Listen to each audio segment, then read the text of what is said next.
National Council on Social Studies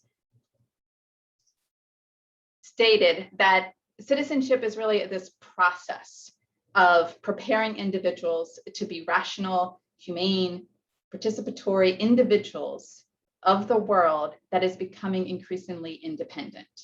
There's this recognition that each one of us is affected by decisions that others make, and the fact that digital technology and telecommunication really is making our world more interconnected, and as a result, smaller, quote unquote, smaller than ever before. And so Shattle identifies three key concepts when he describes global citizenship, and that's awareness, universal standards of responsibility, and participation in solving global problems. So awareness depends on this notion of having strong, well-defined roots, right? It's like, where am I from? And that's really the initial first step to becoming a global citizen, because it provides us a lens through which we can further experience things around us and provide insight into those experiences and how we're interpreting and perceiving those experiences. It allows us to understand the various complex issues from those multiple vantage points, recognizing the global interdependence, and thus motivating us to be involved in our society or in our politics and to take responsibility for this global common good.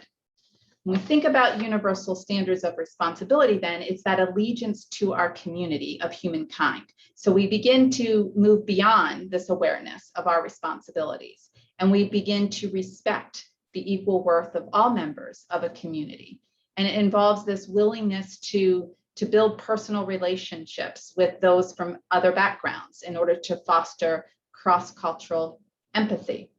The focus is on eliminating fear of other cultures and welcoming immigrants into our communities. And there's this also a desire then to travel to other countries in order to learn from the locals. Therefore, we want to eliminate that fear, that threat that happens when we are exposed to individuals from other countries and different backgrounds, and to prevent viewing and interpreting our perspectives as being superior to others. And then the third aspect of global citizenship is participation. And so it's to have a desire to change the world for the benefits of those most disadvantaged, especially this moral obligation from wealthier nations and more privileged nations to the rest of the world. And it also involves making decisions that are going to change habits and behavior patterns that are unjust, so that we can foster this sense of community, this sense of responsibility in seeing the world as our community and not the nation where we reside. So one way in which, when we think about institutions of higher education, right, one way in which, there we go. So that we can enhance globally minded way of thinking and doing among college students is through study abroad. And you can see that more students are actually going abroad and receiving not just credit for that experience, but also just traveling abroad for the sheer opportunity to be exposed to different backgrounds and different cultures, and doing it for non-credit. In fact, 63% of those who participated in those non-credit bearing experiences, it was these short-term, typically 1 to 2 weeks experiences. And we're seeing that that's where, in particular, study abroad is seeing an increase. And it's for that reason we need to consider frameworks that are going to provide our students with ways in which they can practice this global citizenry, be globally minded when we are traveling abroad and interacting with individuals from different backgrounds, because the focus needs to be on this cross-cultural connectedness, this cross-cultural experiences and learning in order to empower the members of the communities when we are engaging with them in short periods of time. So the benefits, when we think about short-term study abroad trips, right? Since they're not decreasing in popularity, the appeal of the short-term study abroad trips is really multifaceted, because they have both the opportunities to enhance students' personal and their professional growth. I'm not going to read this lengthy list of improvements. I think you can read that for yourself, but in just a very short period of time, 1 to 2 weeks, improvements can be vast, as you can see here on this slide. And the improvements these improvements are key attributes of what we value in individuals who then become global citizens, which, as we know, many institutions of higher education are assessing all of their students prior to graduation in the extent to which they exhibit these attributes of global citizenry.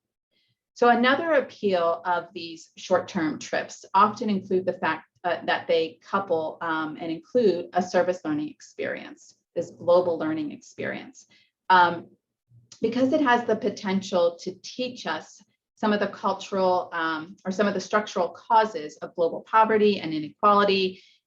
It also allows learning an ability to learn various techniques and strategies that are effective in community development. But if it's not done correctly, then these experiences have the potential to perpetuate stereotypes and this idea that America as the savior. And in fact, then what happens is we harm those that we actually intend to help. And in order to adhere to our social work ethics and our values of social justice and service and dignity and worth of the person, it's necessary that as social work educators, we develop these experiences in a rights-based fashion that's going to center on the needs of the community and not that of the students. And so I want to share with you what many of you might come across in the literature when we think about some of the harm that can happen if these short-term trips or study abroad experiences are not centered using this rights-based lens. There's ongoing concern about voluntourism. And voluntourism, just a short, brief definition, is a form of tourism in which travelers participate in voluntary work, typically for charity. So I know that's pretty simplistic, but it's often used in a very derogatory manner because the experiences, again, typically prioritize the needs of the volunteers. And in our situation, that would be the needs of the students, rather than a desire to help those individuals we purport helping. So one classic example, and you might have read this, in 2014, there was a Huffington Post article, and the individual by the name of Pippa Biddle, she reflected on her international volunteer experience. This eventually got picked up and was posted in Huffington Post. And I'm going to describe what she shared. So she discussed her first experience traveling to Tanzania as part of a high school trip where they were to help build a library. She later found out that their building skills were so poor that each night members of the local community took down the structurally unsound work that they had done and rebuilt it so that the students would be unaware of their failure. So her trip did not help, but in fact created more work for the community. She subsequently volunteered in the Dominican Republic at a camp for children who were HIV positive, and she found that her Spanish skills were completely insufficient for what was needed to be effective.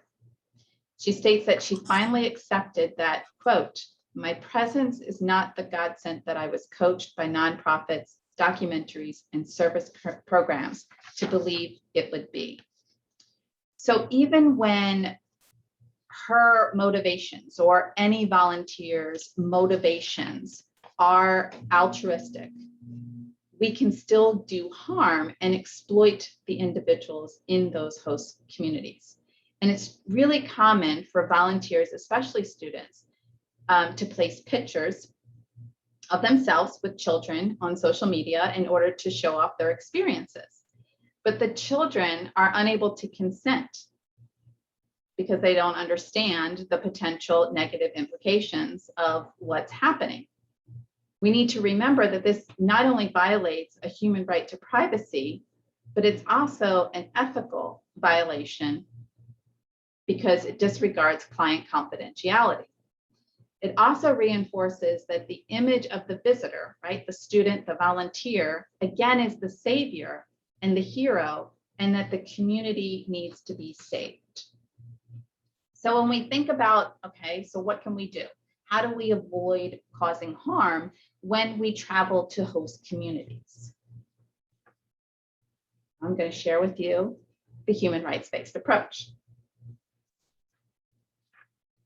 So I do want to emphasize that not all trips are inherently damaging, right, to local communities. In fact, local community members have noted benefits from such additional supports and hands, right, to complete tasks, donations of funds and goods, new ideas, new energy, vitality, right? That intercultural exchange, all of those are great benefits when we work collaboratively. But in order to guard against the negative outcomes, we need to make sure that our programs are intentional and utilize a framework that ensures that we produce those positive outcomes and not the negative results or ramifications that often occur by not being intentional and deliberate in the way in which we design. So some of you might be familiar with Shirley Gaetano-Gable, and she describes this need to shift from a needs-based approach, right, which comes from those charitable intentions. It often labels individuals as being worthy or unworthy. And instead, we need to really reflect upon our values. And we need to think about the way in which we approach assisting individuals. And so we need to shift from this needs-based approach to practice to a rights-based approach, because that requires a recognition that each human being is equal and that each human being has inherent dignity. And then it focuses on the idea that individuals then are guaranteed certain human rights through these international human rights documents. And so then as social workers, it puts the focus on this concept that people are people who are receiving support or receiving aid, they're entitled to that because that's their basic human right, rather than seeing it through a lens of providing help or aid or generosity. And so the shifting from this needs-based approach to a human rights approach really does begin to change mindsets, and then often our approach to service delivery. And it requires us also to focus on those structural causes rather than how the problem manifested. Because if we focus on the structural causes that are perpetuating these challenges, then our focus is on eliminating those structural causes. But if we focus it on being a problem, we often then focus on correcting, right, quote unquote, correcting the individual. And that, what again, is exploitive and not centering the individuals and those communities as having inherent rights to these services. And so the 5 key concepts of the human rights-based approach, which are highlighted here, illuminated here in this graphic, are human dignity, non-discrimination, participation, transparency, and accountability. And when combined, that allows us to foster, develop, and enhance global citizenship. So I'm gonna highlight each one of them, what they mean, what they represent, what it entails, and then we're going to show how we can apply it to the development of any global learning, both pre, during, and post trip. So as previously stated, individuals are to be seen as rights holders, and therefore any practice with individuals and with communities Again, this can be domestically or internationally. It needs to come from this human rights lens rather than this human needs approach. So we're fostering then the dignity and the worth of the individual. And when we promote human dignity, it requires us to perceive individuals as being entitled to any service that is being provided to them, rather than viewing them as recipients of a service for charity. And so that's key to fostering and enhancing the dignity and worth of the individual, because we are avoiding perceiving then the service as providing a charity, because then that doesn't foster individuals' rights to self-determination. And as we know, self-determination is that individual's freedom of choice. And that also helps us shift power from those of us in the sending, right, coming from the sending country, and shift it to individuals within the receiving country, the host country, right? And so they no longer then are dependent upon us. And because they're the ones who are defining their needs and identifying the solutions, rather than us identifying what those needs and solutions are, because we are respecting their voice, their input, and their opinions, because we're acknowledging those individuals as humans with individual dignity and promoting that worth, right, through this development of global connectedness. And we're acknowledging, right, that to fundamentally support and recognize and enhance the dignity and worth of every human, it requires us to truly critically reflect and examine those structures that have created the barriers to the realization of human rights within any environment or any country. So non-discrimination, when we practice through a non-discriminatory lens, right? We all have had courses about what is non-discrimination, how do we foster, respect, value the dignity of individuals, how do I avoid exploiting others, how do I become culturally humble in and competent and responsive in my practice, right? It's really about making human rights fundamental, seeing them as these universal rights that are applied to every single person, regardless of their social group identities. Therefore, when we think about it through this global learning, through these short-term experiences, they need to be inclusive and non-discriminatory. So non-discrimination avoids then the perpetuation of disparities of power imbalances that are often experienced by individuals who are the recipients of our services that are being implemented within those host countries.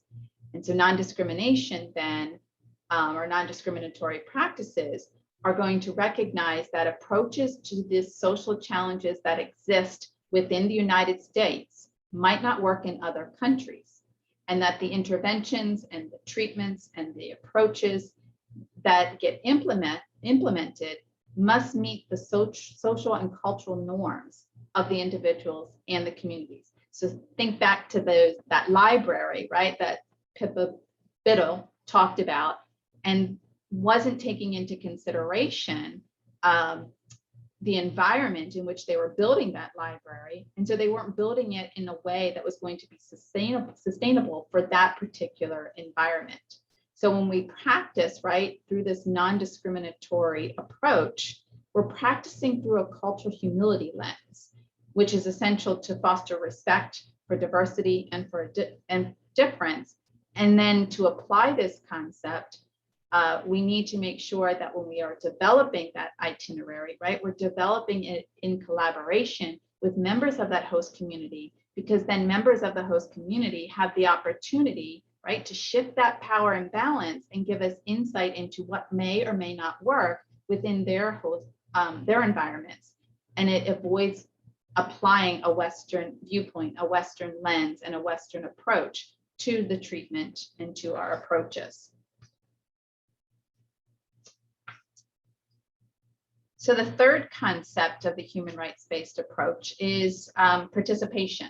So participation ensures that there's this redistribution of power. It's the process of ensuring that all individuals with whom we work are engaged in every single decision-making process when we, right from the beginning of developing our itinerary through to the reentry process.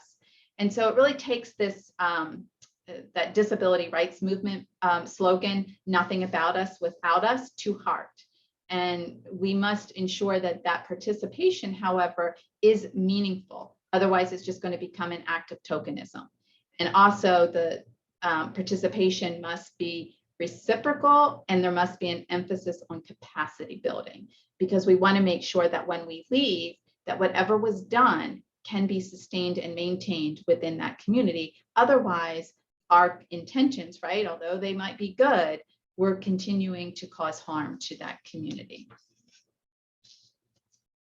All right, and then transparency. So transparency, the fourth concept of the human rights-based approach, is ensuring that you clearly articulate all necessary information and about any decisions that are going to be made, but also how those decisions are going to be made. This is also ensuring that individuals have access to pertinent, relevant information. You articulate that well in advance. There shouldn't be any like hidden cost, whether it's policies, whether it's expectations. You really want to make sure that there is this open dialogue and communication and collaboration between the sending and the host country to avoid any kind of imposition, exploitation, or disrespect. And then the final concept of the human rights-based approach is accountability. And this aligns with transparency in that it's really ensuring that the service provided and all of the interactions among the individuals in the country will be carried out in a way that's going to promote social justice and human rights. And that's really at the forefront of everything that we should be doing and all the decisions that we make.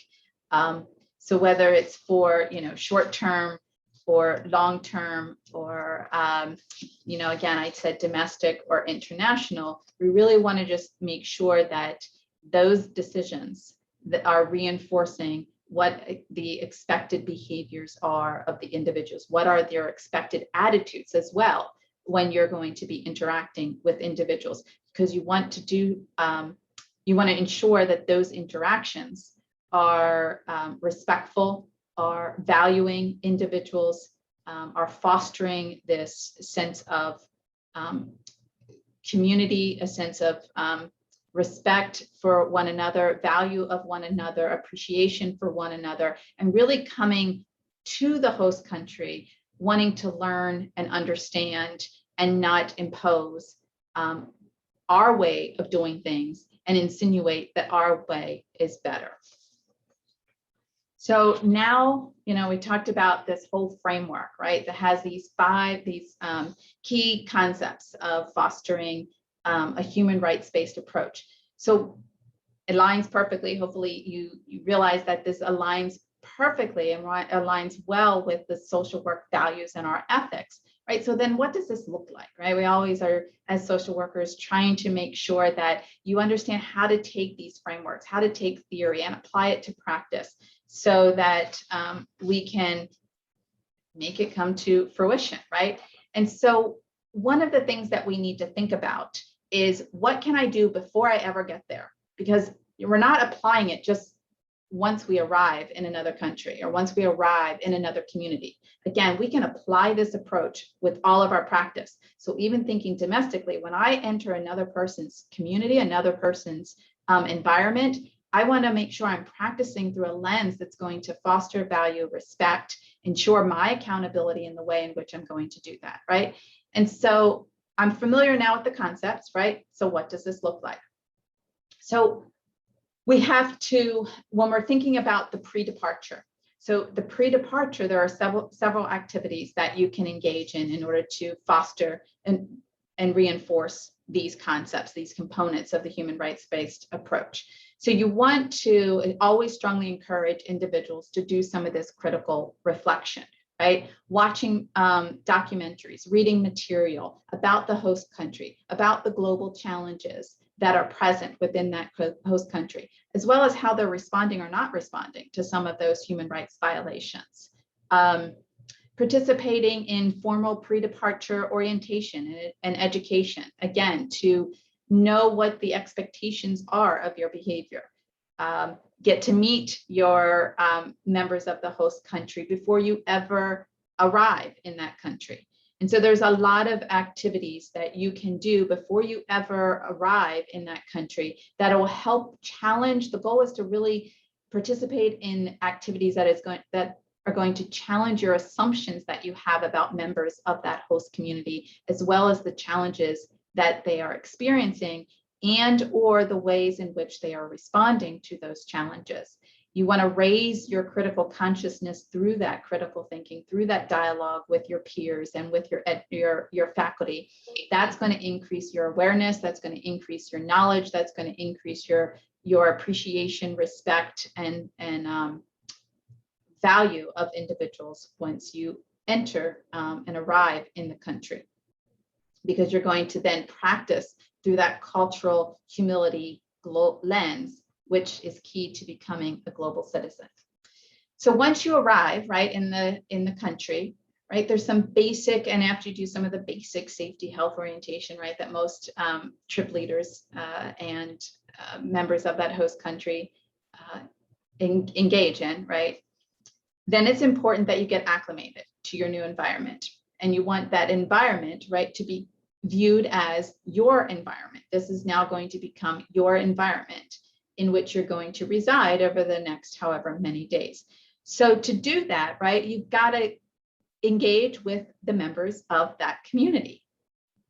There are many activities that you can do that are going to be deliberate in a way that's going to connect you with members of that community. So you shouldn't be eating alone. You should be eating with members of that community. That will allow you to have, both formal and informal opportunities for engagement, for those intercultural interactions, to participate in dialogue with members of that host country, because that's truly what fosters global citizenship, right? We've got to break down those barriers. We've got to engage in contact. That social contact theory is I have to engage with individuals from different cultures. That's how I begin to challenge my assumptions that I might have discussed before I ever entered the country, because I'm going to then learn from members of the host country who can give me more insight and help me better understand some of those assumptions that I considered before I ever arrived in the country. Also, when you're in country, you want to make sure, again, to avoid what Pippa Biddle did, is you need to engage members of your community when you're engaging in any service project. So you shouldn't just be doing this alone. Do it in collaboration with members of the community, because we know that when individuals, right, who are oppressed and those who are not oppressed, when they work collaboratively and we take action to eliminate that oppression, then that can be done best through this collaborative participation around these service projects, because then members of the host country are the ones who are identifying and leading those efforts, right? And again, that helps to shift those power imbalances that often occurs when Westerners are going into developing countries. And then it doesn't stop after you leave, right? So when we talk about applying this human rights-based approach to practice, especially around our global learning, right? We talk about this global. You probably heard the term global, right? And that's how do I think globally, right? But act locally. So when you return home from studying abroad, besides some of the challenges that one might experience, both psychologically and socially, because those around you haven't been exposed to what you've experienced, and being engaged and immersed, right, in another culture for a period of time, it can produce some of those social and psychological anxieties or angst. And so you want to have an opportunity to process and debrief. And that can also allow you to go back to those initial thoughts that you had before you ever left the country of, okay, so why did I have these thoughts? And why am I experiencing what I'm experiencing now? right? It gives you that opportunity to unpack some of those study abroad experience that really is essential to allow for this transformative learning to take place, and really a challenge your assumptions that you initially had, and maybe consider viewing those social challenges and the individuals of that host country and the challenges that that host country is experiencing in a new light. Because transformation often occurs, right, when we're given these opportunities to really grapple with the learning that just occurred. You want to reflect upon those changes in that knowledge that you now have, become more aware, really think about it, identify how you can continue to challenge your own and others' personal and professional growth that's related to cultural humility. And that truly is the first steps, right, as we continue to foster this personal transformation and to make meaning of the and develop a deeper progress in our own transformational work towards becoming more culturally responsive and culturally humble. Some of the other things that you want to think about is, now that you have an awareness of what the ways in which members of your host country respond to these challenges, what have you learned? How can you then educate others, or what might you bring back with you and apply in your communities, in your environment, right? That's how this whole concept of, we're all kind of in this together. I know that my colleague is going to talk about the concept and notion of Ubuntu, but really when we think about becoming global citizens, it's about recognizing that I can't exist alone, that we all affect each other. And so how can I also learn from and adopt some of the practices that can, from another country, that I can apply domestically to promote positive change? And again, that helps to diminish that thoughts of superiority, right? That the Western way is the right way. It helps to equalize those power imbalances and really does move us towards becoming more just in our ways of thinking and more globally conscious.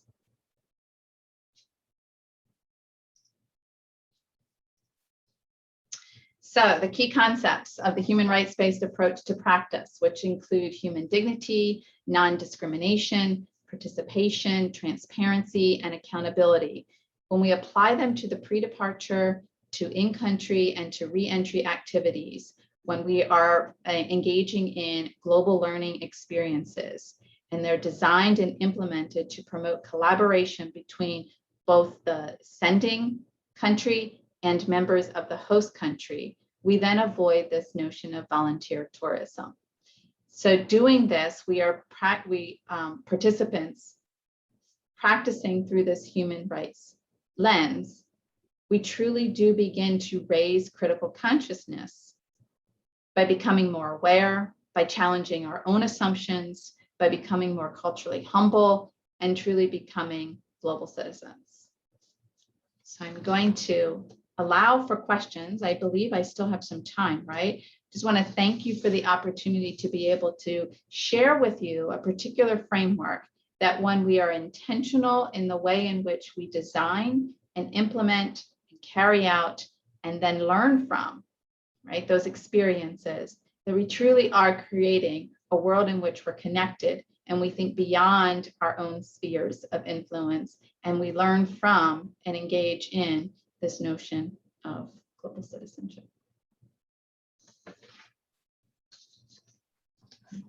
Great, thank you, Dr. Rice.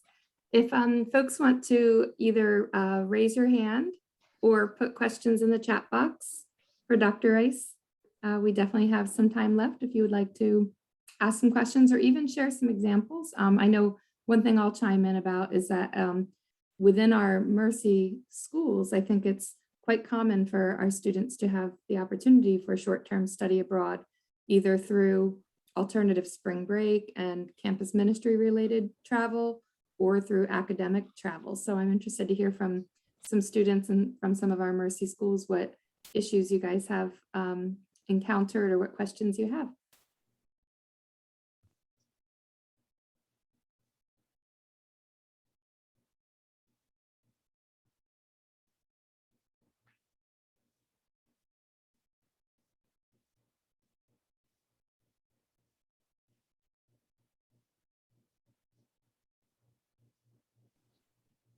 I do see someone said they had a comment, but I don't see what the comment is in the chat box. Feel free to just unmute yourself if you'd like to share.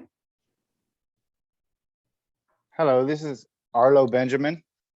I just wanted to share how I got goosebumps when you were talking about the experience in Dominican Republic and all that. As a child, I grew up in Dominican Republic, and I remember meeting a lot of kids from United States coming from on the missionary and all this, and feeling like, oh wow, you know, this is really fun for them. This is really fun for them, but it wasn't supposed to be fun for them. We shouldn't have looked at it as fun for them, as it like, oh wow, they're helping us. But at the same time, you know, we talked with the people that worked with the kids, and we were like, hey, how come you don't take them out and really teach them about what the Dominican Republic really is about? Like, they come and they're going to teach you how to, I remember, I don't want to age myself, but it was like the Peace Corps or something, and they were like teaching them how to use handheld washers to wash their clothes. And I'm like, wow, like that's really what they need. They have that set up. They go to the river. Their clothes are not the problem, you know, being dirty. I think, you know, so I was like, so why don't you guys tell them what you really need? Or, you know, so I find it very interesting and very empowering to hear that, you know, that it's being addressed, you know, and that the stories you brought up were very, like, you know, the going out at night to redo the work, but not ever sharing, you know, because they don't want to hurt feelings or break that connection, you know, but it does create extra work, you know, when we're supposed to not create extra work. So thank you. Thank you, Arlo. I appreciate your comment. And, you know, one of the things that we need to remember, so everyone's probably familiar with the whole cycle of socialization, right? And so we are trained or socialized to think certain ways about individuals. So if we're residing in a developing country, right, and members of a more developed country comes over, right, we're used to, if we're members of that developing country, right, we're used to receiving help. And so I should be grateful, right? So I internalize that sense of subordination, right? That I should be grateful for the help that I'm receiving. And again, members of the developed country who are going, they internalize this sense of dominance, and that my way is the right way, and they should accept my help and they should appreciate my help, right? I care about them and I'm investing my time. And so that should just be enough. And instead, we need to recognize that that's what's happening, right? Because that's what we're socialized to think about ourselves and about others. And so we have to be more intentional and more deliberate to break that cycle. And that's why you have, right from the very beginning, there needs to be a collaboration, a partnership. We've got to connect, right? As individuals, as humans, and say, okay, what is this itinerary going to look like? There needs to be equal, it needs to be driven by members of the host country, and they should be educating us more than we are educating them. And we're just there to provide extra hands and support. So thank you for your comment.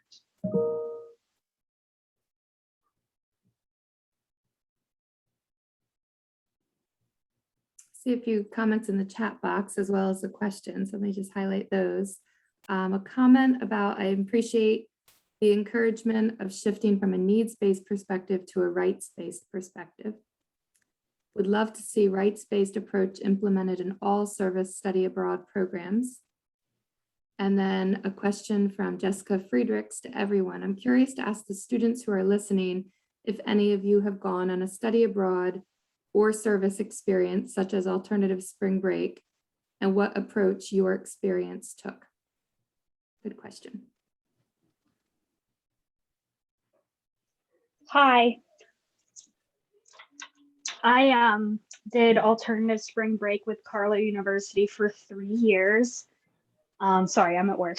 We would go to Laredo, Texas every year, build homes with Habitat for Humanity. And it's the Carlow's relationship with Laredo was like something that's been building and building and building. So whenever we go down there, they call us their family. And we're staying in their churches. We're showering at their parks because the church doesn't have a shower. We shower at their parks that offer that for free. We're eating with them.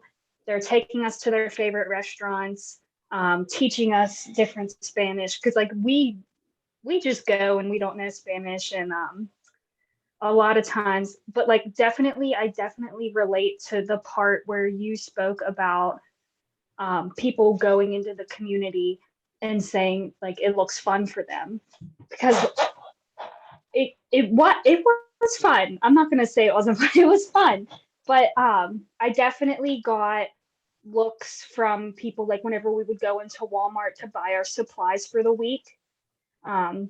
We would get looks like what are you doing here? There was one person who knew Spanish and she had told us that someone said something about us being there and Donald Trump, and I'm not sure what that was, but I definitely understand like it looks like we weren't enjoying the culture. We were like being there as us and not participants in this service. But what really opened our eyes during that was they took us to the border and explained to us like, listen, like this people's life, like they don't have what we have. So that was really something that stuck out with us, and something that I really like about the alternative spring breaks and service trips through Carlo is it's really reflective. Before bed each night, you had to reflect on your day and what you learned and how culturally different it was. And yeah, it just offers a lot of reflection and where you come from and where you're going and the differences that you can make at home. Because then we did come home and we did do some volunteer work with Pittsburgh Habitat for Humanity. And that's my experience. Awesome, Allison. You know, I wanted to just reiterate that you can have fun, right? That you can go and have fun. No one's saying you can't have fun, right? It's how we have the fun, right? And making sure we're just not doing anything that's exploiting that community. And one of the things, so you made me think of something when you mentioned Walmart. One of the things that, you know, and again, we are so used and so accustomed to doing certain things that we sometimes don't pause and think when we're in a different setting. And we need to constantly reflect on our decision making and our choices, because you know, certain countries where you go, there might not be hot water to shower. So you want to respect that community. There wasn't even a shower. Exactly.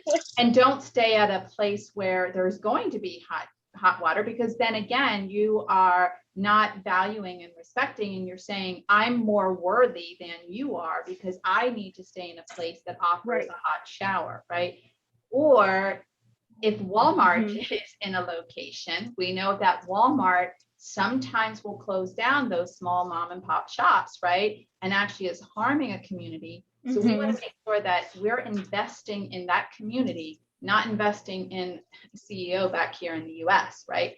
And so just making sure that even those purchases, that it's done through an economic, you know, so practice what we as social workers, that social justice, economic justice, environmental justice, and that's shaping and informing the decisions that we make.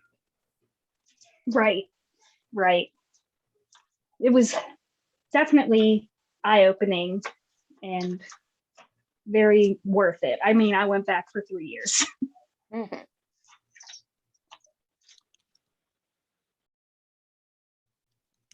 So I love the comment about reflection with the members of the host community. That I just don't, so I love research, and I just don't think that there is enough research about the perception of the members of that host community on the those who come to their country, right, to assist and to help and to travel. So I love that idea of having some more deliberate, intentional, reflective sessions, right, with members of the host community. I think I saw a hand. Yes, hi, this is Isabel. I'm from Salve Regina. I'm studying abroad next semester in Samoa, and that seems to be a much more thoughtful and align with what you had just discussed. But I was just going to provide my experience on a short-term work in Nicaragua. I went with my church family who has a sister church in Nicaragua. So they had developed a relationship over the years, which is nice because that's change that we can see and it's sustainable. But we stayed in a house with a gate, with running showers, and with local people working in our kitchen to prepare our foods. So this whole time I was there, I felt a separation from the community. We went on buses with closed windows, and other people were riding with no windows, with people in the back of trucks. And there was really just a separation of, like, this isn't really a community-based approach. This is us going, and we split our time between service and tourism. And I also didn't feel like 3 days of service was enough for change or enough for any sort of connectedness. And so I felt that way then, and it's definitely exemplified by the things that you discuss as well. So I'm hoping that my experience studying abroad for a whole semester is much more intentional and community-based. Thank you for sharing that. And I would say that the shorter ones, you have to be more deliberate and intentional in designing them to prevent some of what you're describing. So I do hope that you have a better experience, a more rights, a more just based, focused experience.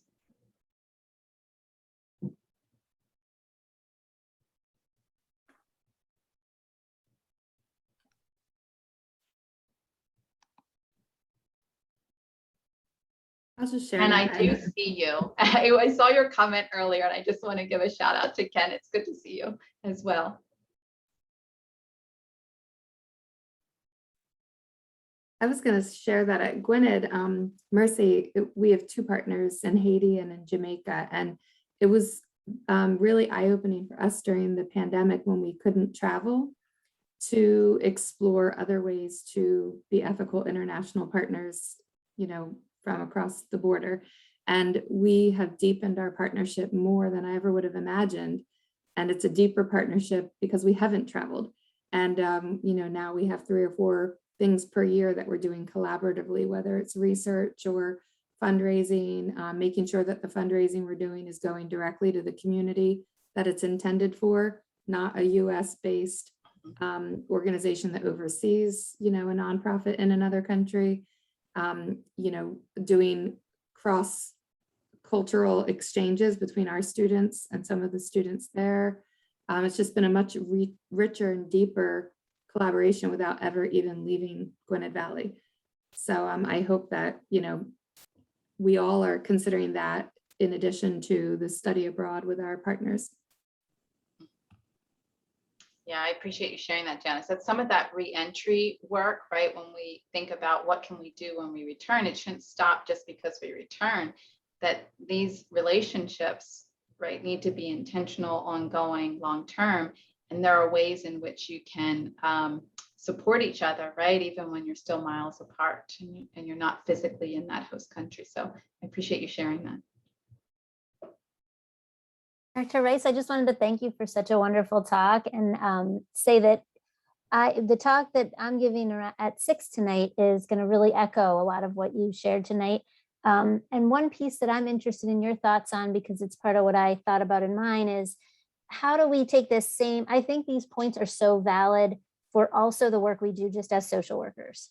So whether we leave the country or not, and I'm saying that because I know there's maybe, a lot of the students here or some of us that, and I'll talk about that in my talk, I spent a lot of time doing this kind of work, now a decade ago. And now, I work much more in my community here in Pittsburgh.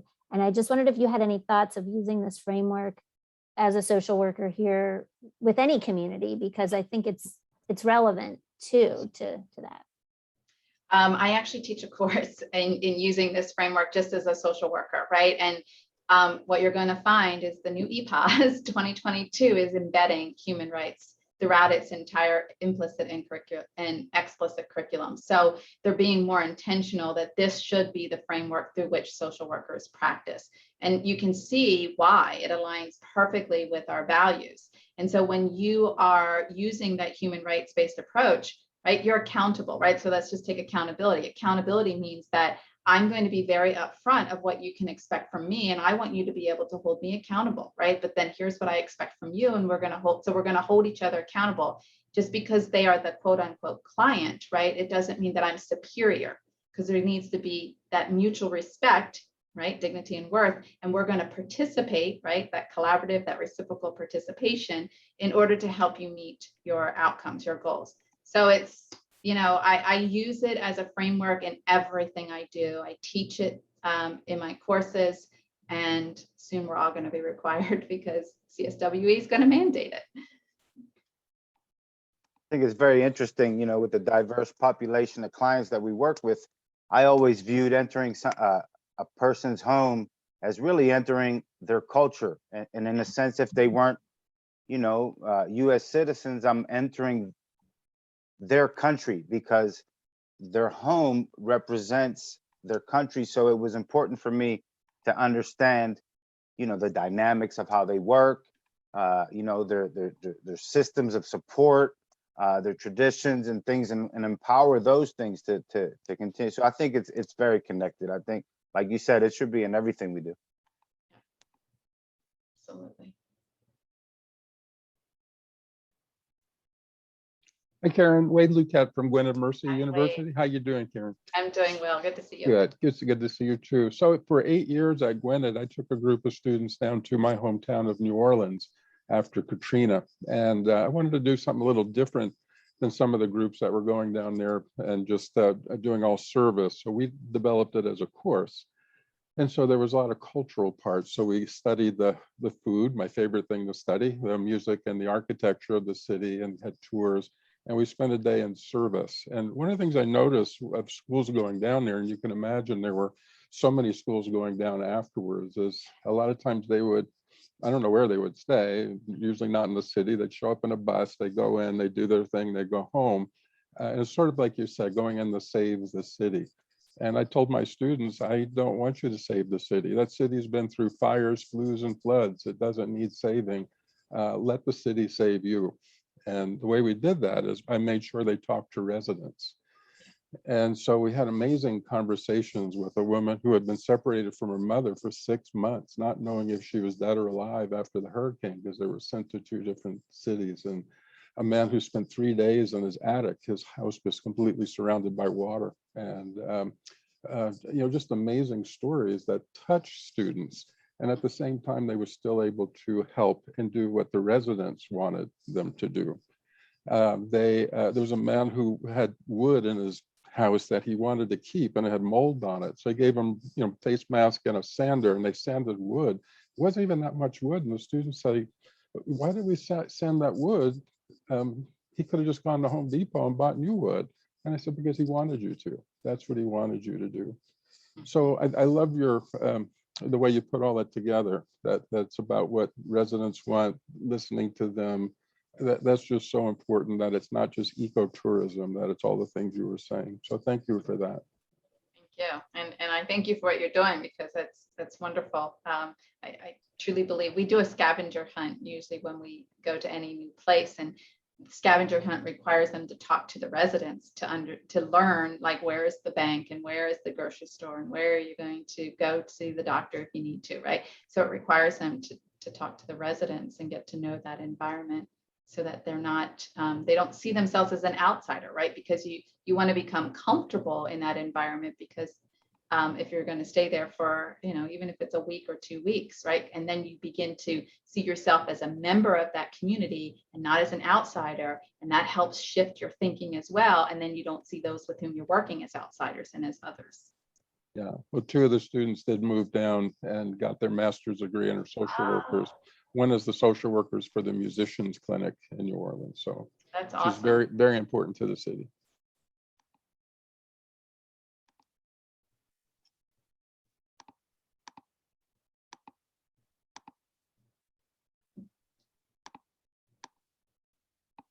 We have about 5 more minutes if there's any other comments or questions from anyone.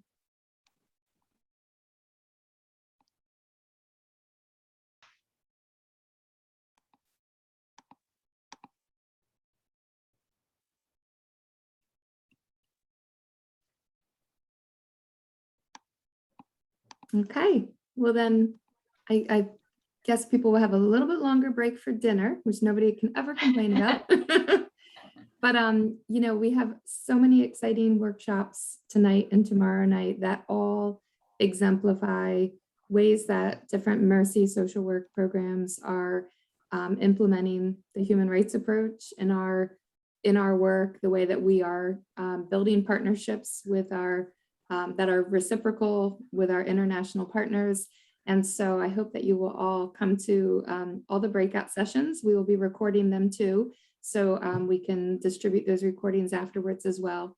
And as Dr. Rice said, I think a key point that we all need to take with us today is that a human rights-based approach happens not just abroad, but also domestically.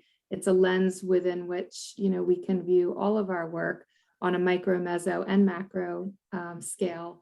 And the fact that you guys are here shows your commitment to advancing global human rights and becoming global citizens. So we are glad that you are here, and hope that you enjoy the rest of the evening tonight, as well as tomorrow night, 4:30 to 7:30, both nights.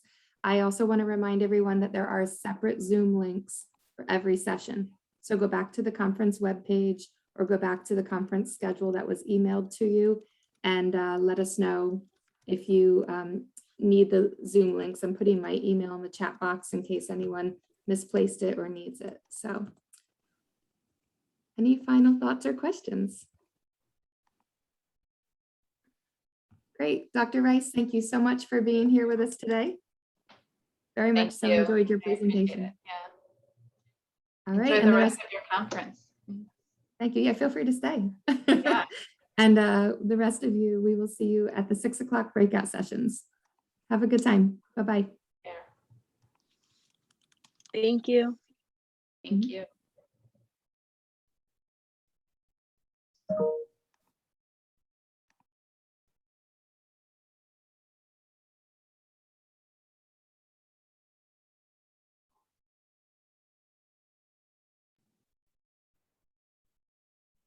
All right. Jess and Sig, do you guys need anything for the I just next wanted to see if session? you needed anything. No, I'm good. Okay, all right, then I'll Yeah. be in my session at 6.